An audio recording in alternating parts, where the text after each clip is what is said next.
தொலைக்காட்சி இணையதள நண்பர்களுக்கு காலை வணக்கம்.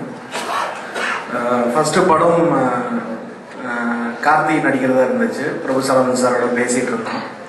ஃபர்ஸ்ட் ஹாஃப் ரெடியாக இருந்தது.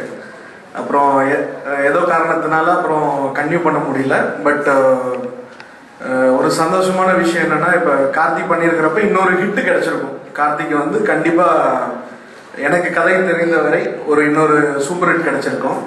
பட் பிரபு சாலமன் சார் வந்து இன்னொரு சூப்பர் ஹீரோ இண்டஸ்ட்ரிக்கு கொண்டு வந்திருக்காரு. அது ஒரு ஹிட்டை விட அது மிகப்பெரிய சந்தோஷத்தை கொடுக்குற விஷயம். அதுவும் வேற பர்சனுக்கு போயிருந்ததுன்னா கொஞ்சம் வருத்தமாக கூட இருந்திருக்கும். எந்த அளவுக்கு சிவகுமார் சார் ஃபேமிலியும் சிவாஜி சார் ஃபேமிலியும் நெருக்கங்கிறது இண்டஸ்ட்ரிக்கு தெரியும். ஸோ அந்த ஃபேமிலியிலேருந்து ஒரு ஹீரோ இந்த படம் மூலியமாக அறிமுகங்கிறது ரெட்டிப்பு மகிழ்ச்சி. நாங்கள் பண்ணி ஜெயிக்கிறத விட இது வந்து கண்டிப்பாக இருமடங்கு சந்தோஷத்தை கொடுக்குற ஒரு விஷயமா தான் இருக்கு. ப்ளஸ் இந்த படத்தை வெளியிட வாய்ப்பளித்த லிங்கசாமி சாருக்கும் சுபாஷ் சந்திரபோஸ் சாருக்கும், சாருன்னு சொல்லக்கூடாது, அண்ணன் தான் பேசுவோம். ஸோ இது மோர் லைக் ஸ்டுடியோ கிரீன் பண்ணியிருக்கிறத விட ரொம்ப ரொம்ப ரொம்ப சந்தோஷமான விஷயம் திருப்பதி பிரதர்ஸ் பண்ணியிருக்கிறது. அவங்க திருப்பி இணைஞ்சு இந்த படத்தை வெளியிட வாய்ப்பு கொடுத்ததுக்கு நான் ரொம்ப நன்றி தெரிவிச்சுக்கிறேன். ப்ளஸ் இந்த டீம் உடைய ஹார்ட் ஒர்க் வந்து ட்ரெய்லர் மற்ற விஷயங்கள் பார்க்குறப்பவே தெரியுது. ஒரு பிரபு சாலமன் சாருடைய மெனக்கடல், ஒரு படத்தை வந்து எல்லாரும் ஒரு டைரக்டராக தன்னை நிலைநிறுத்திட்டதுக்கப்புறம் ஈஸியாக படம் பண்ணலாம் அப்படிங்கிற ஒரு விஷயத்துக்குள்ளே வந்துடும் மைண்டு. ஃபஸ்ட்டு பெரிய ஸ்ட்ரகிள் இருக்கும் மைண்டுக்கு.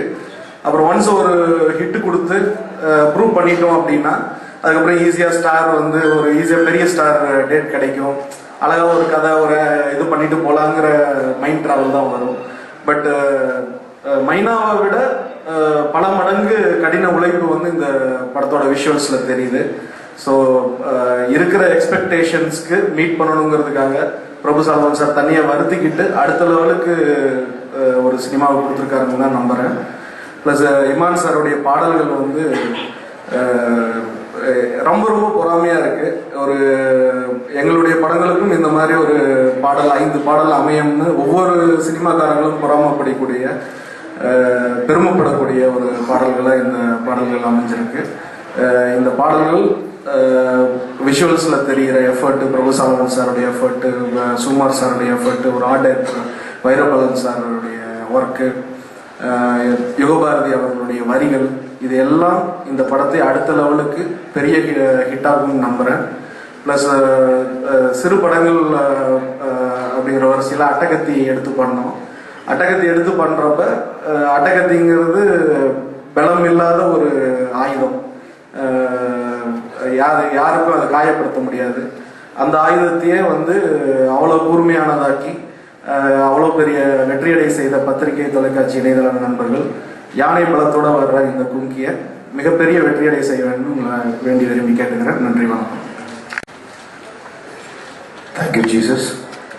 வந்திருக்கும் பத்திரிகை தொலைக்காட்சி ஊடக நண்பர்களுக்கு என் இதயத்தின் அடித்தளத்திலிருந்து நான் மீண்டும் மீண்டும் என்னுடைய மைனாவுக்கு நீங்கள் கொடுத்த ஆதரவை கும்கிக்கு கொடுக்கணும். இதை ஹானஸ்டாக கேட்குறேன். ஏன்னா இங்கே பேசும்போது ஒரு சிலர் தாமதம் பற்றி பேசினாங்க, தாமதம் ஆச்சு அப்படின்னா. அப்படி ஒரு அவதார் வந்து 12 வருஷம் கேமரான் பண்ணிட்டு இருந்தார். டைட்டானிக் பண்ணுறப்பே அவதார் ஸ்கிரிப்ட் ரெடி ஆயிடுச்சு. நான் எதுக்காக சொல்கிறேன்னா, நாங்கள் நம்ம உலக சினிமாக்களை பார்க்குறோம். அதில் அட்லீஸ்ட் 1 பாயிண்ட் ஏதாவது ஒன்று வந்து ஃப்ரெஷ்ஷாக ஆடியன்ஸுக்கு வந்து சொல்லணும்னு நினைப்பேன். ஆஃப்டர் மைனா ஞானவேல் சார் சொன்ன மாதிரி எனக்கு உண்மையாலுமே ஈஸி கோயிங் ஃபிலிம்ஸ் அப்படின்ற ஒரு ப்ரொடக்ஷன் இப்படிலாம் வந்துச்சு. ஒரு 6 மாதத்தில் அந்த படத்தை ரிலீஸ் பண்ணிட்டு அடுத்த படத்துக்கு போயிடலாம் அப்படின்ட்டு இந்த சிந்தனையெல்லாம் உள்ளே குறுக்கிட்டாலும் எனக்கு வந்து யாருமே, நான் ஒரு நிராயுத பாணியாக மைனாவில் நான் தனியாக நடு ரோட்டில் நின்ற போது, அதாவது எந்தவித ஆதரவும் இல்லாமல் நிற்கும் போது, இறைவனோட துணையோடு நான் நடக்க ஆரம்பித்த போது எனக்கு வந்து முழு ஆதரவும் கொடுத்தது இந்த தமிழ் ஆடியன்ஸ். அதாவது ஃப்ரெஷ்ஷாக நீ எதை சொன்னாலும் நான் உன்னை தூக்கி விடுவேன் அப்படின்னு சொன்ன மாதிரி. ஸோ அவங்களுக்கு எந்தவித துரோகமும் செய்யாமல் ஒரு நேர்மையான ஒரு திரைப்படத்தை, அதாவது ஈஸியாக இருக்கக்கூடாது. எடுத்தோடனே இந்த ஸ்கிரிப்டை பற்றி பேசுகிறப்ப எல்லாரும் சொன்னது, சார் டஃப், ரொம்ப கஷ்டம், தொடாயிங்க, வேண்டாம் இப்படின்னு தான் எனக்கு இதுக்கான ஃபீட்பேக்ஸ் வந்துச்சு. இப்படி எல்லாரும் சொல்லும்போது இதுக்குள்ள ஒரு சிறந்த திரைக்கதை இருக்குன்னு மட்டும் தெரிஞ்சிச்சு. ஏன்னா எந்த ஒரு கதையும் ஈஸியாக அடுத்தடுத்த சீன்ஸ் வந்துட்டாலே அது வந்து வலுவற்ற கதையாக தான் நான் நினைப்பேன். ஒரு சீன் பேசிட்டு அடுத்த சீன் பேசுறதுக்கு ஒரு வாரம் ஆகுதுனாலே அது மிக பலமான ஒரு திரைக்கதையை அமைய போகுதுன்றது மட்டும் தெரியும். இந்த படத்திற்கு ஒவ்வொரு அடியும் அப்படிதான். நான் அதாவது ஒரு செக்டார் இப்போ வந்து ஒரு கும்கினா ஒரு ட்ரெயின்ட் எலிஃபண்ட். இது ஏன் ஒரு காட்டுக்குள்ள இருந்து வந்த யானை ஊர்ல ஸ்டாக்னண்டா நின்றுடுச்சுன்னா அதை மனிதர்களால் விரட்ட முடியாது. பட்டாசு போடலாம், தாரத்தை பட்ட அடிக்கலாம், சில எலிஃபண்ட் வந்து நின்றும். இந்த விஷயத்தை நான் கேள்விப்படுவது எங்கன்னா மசனங்குடின்னு ஒரு இடத்துக்கு போறேன். அங்க போறப்ப பாத்தீங்கன்னா கொம்பன் எலிஃபண்ட் ஒரு எலிஃபண்ட், ஒரிஜினலான ஒரு எலிஃபண்ட் 3 ஸ்டேட்டையும், அதாவது கர்நாடகா, கேரளா, தமிழ்நாடு 3 ஸ்டேட்டையும் வந்து, அதாவது மசனங்குடியிலிருந்து பண்ணாரி போற ரூட்ல வந்து அந்த பார்டர்ஸ் ஜாயின் ஆகும். இப்ப அங்க லைவா இருக்கிற ஒரு எலிஃபண்ட். இந்த எலிஃபண்ட்டை பத்தி அங்க பாத்தீங்கன்னா 2 சைடு கட்டை கட்டி நடுவில் நிறுத்திருக்காங்க. இது என்ன சார் அப்படின்னு கேட்கறப்ப அங்க இருக்கிற ஆய்வாளர் சொல்றாரு, சார் இது வந்து 3 ஸ்டேட்டையும் வந்து யாராலையும் இதை வந்து பிடிக்க முடியல. அதுக்கு வந்து அந்த மயக்க மருந்தெல்லாம் கொடுப்பாங்க. 2-3 இன்ஜெக்ஷன்லாம் தாங்கின ஒரு எலிஃபண்ட் சார்.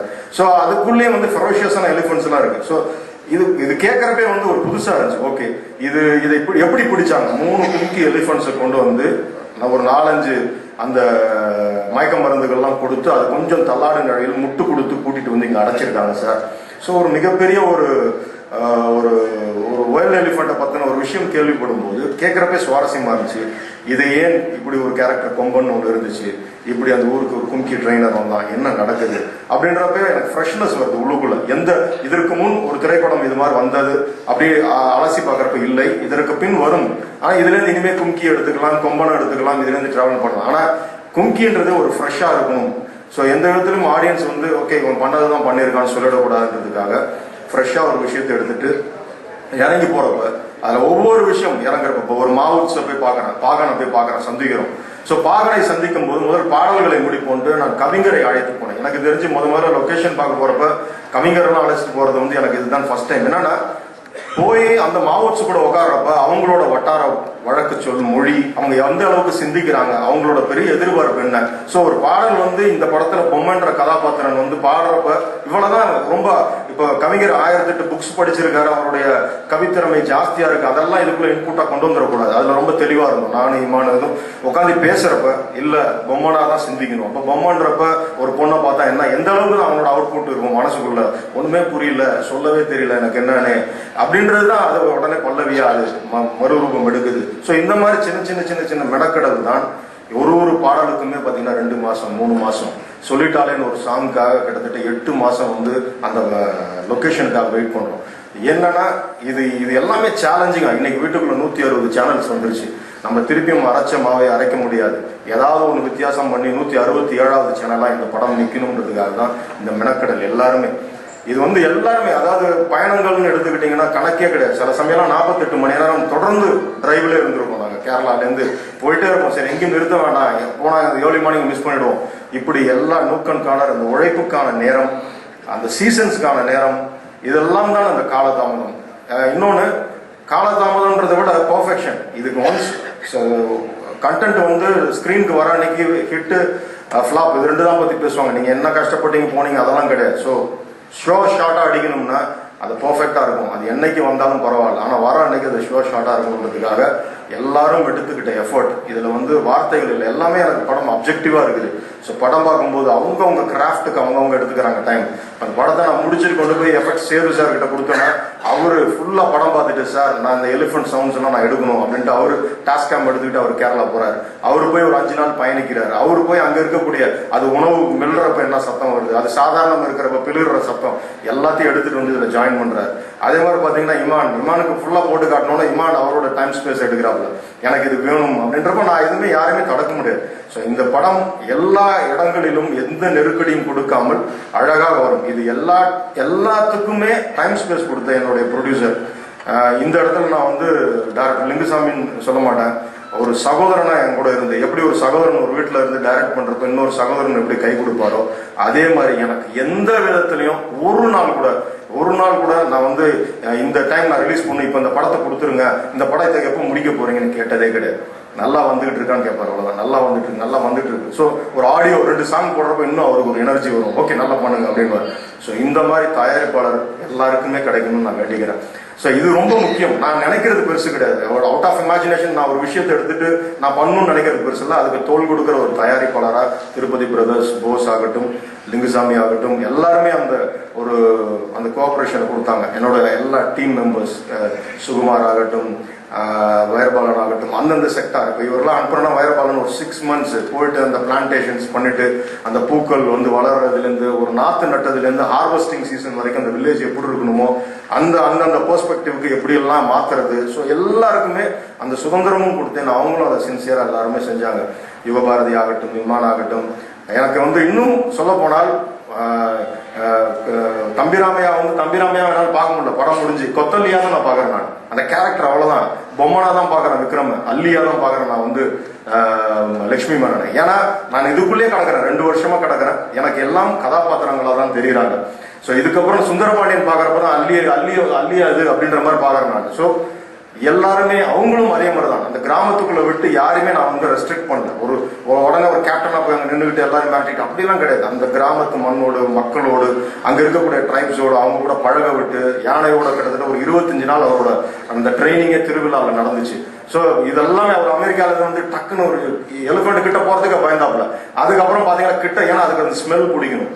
அதுக்கு மலையாளம் தெரிஞ்ச எலிபென்ட், இவரு போய் மலையாளம் கத்துக்கணும். ஸோ இன்னொன்னு அது ஒன்றும் இல்லை, அது காதை பிடிச்சாதான் காலத்துக்குனாதான் இவங்க மேலே ஏறி உட்கார முடியும். இதுக்கு 10 நாள் அது அந்த ப்ராசஸ் கேஷுவலா ஏறி உட்கார்றது.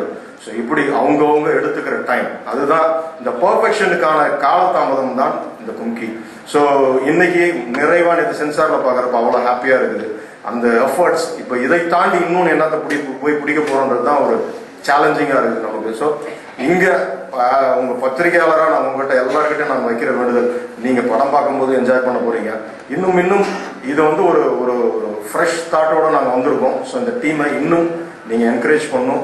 உங்க என்கரேஜ்மெண்ட்டுக்காக நான் வெயிட் பண்றேன். Thank you so much.